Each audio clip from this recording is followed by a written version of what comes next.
In this segment, we're going to talk about gambling. Gambling has been around forever.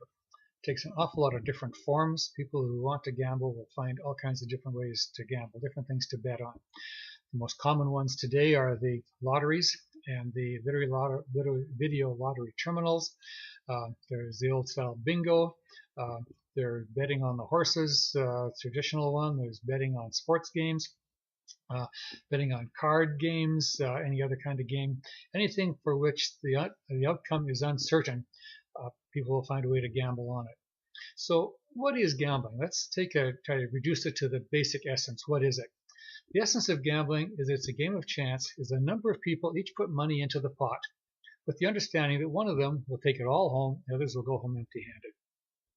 To visualize this, let's say that you and 9 friends get together, you sit around the table, and you each put $10 on the table. You then put numbers in the hat, or you can draw cards from a deck, or whatever you choose to do to determine who the winner is. And the winner takes that $100 and goes home. The rest of you go home $10 poorer. That's essentially what a gambling is. Everybody puts money in with the understanding that most of them are going to lose, but somebody's going to win. And generally, the winning is going to be big enough that it entices people, and they say they want to take the chance. That's why it's called a game of chance. And they'll take a chance on winning it, and it will, and hoping that they win, recognizing that they're like to lose. You may win big, lose small, and that's why they're willing to bet on it.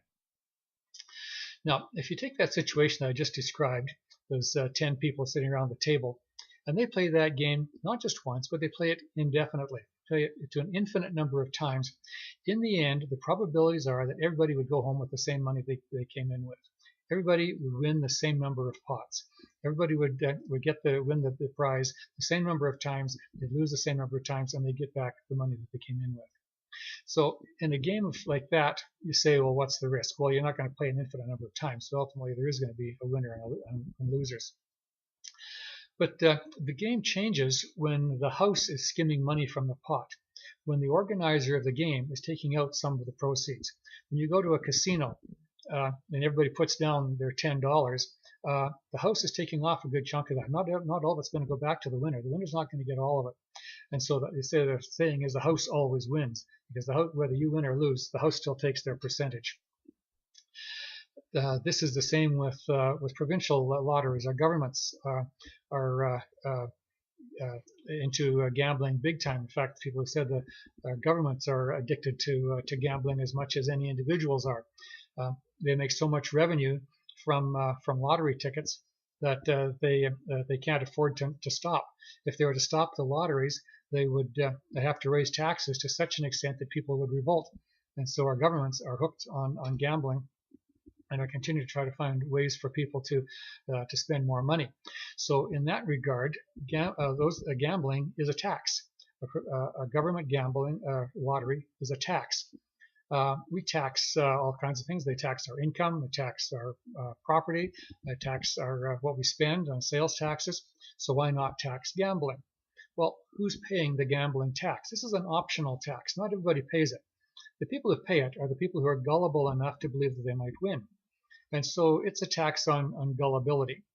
I would take it farther. I would say it's a tax on stupidity. Because if you look at the odds of winning that big prize and think that you could really do it, then you're pretty stupid. And so the people who are more stupid pay more tax. You may say, well, that's fine, let them pay it as long as you're smart enough to not be playing the game and paying that tax. But that is part of what to run into with gambling. Now, gambling is driven by greed. Why else would a person put money down knowing that they're likely to lose? It's almost inevitable they're going to lose money. Why would you do it? It's because the possibility that I might win big, I might win the big prize, and so the greed gets people and that desire to get rich quickly and without effort gets people to do something that is really irrational. Chronic gamblers have said that if gambling and winning is the greatest of all thrills, then gambling and losing is the second greatest thrill. So they're saying that, yeah, they want to win, but really what they want is the adrenaline rush that they get when they put the money down, when they risk, when They've experienced a risk of perhaps losing, but maybe winning big. And it's that rush that they get at that point that's what drives them to do it. That's the chronic gamblers. If you find yourself in that situation, you've got a problem, and you really need to look into it.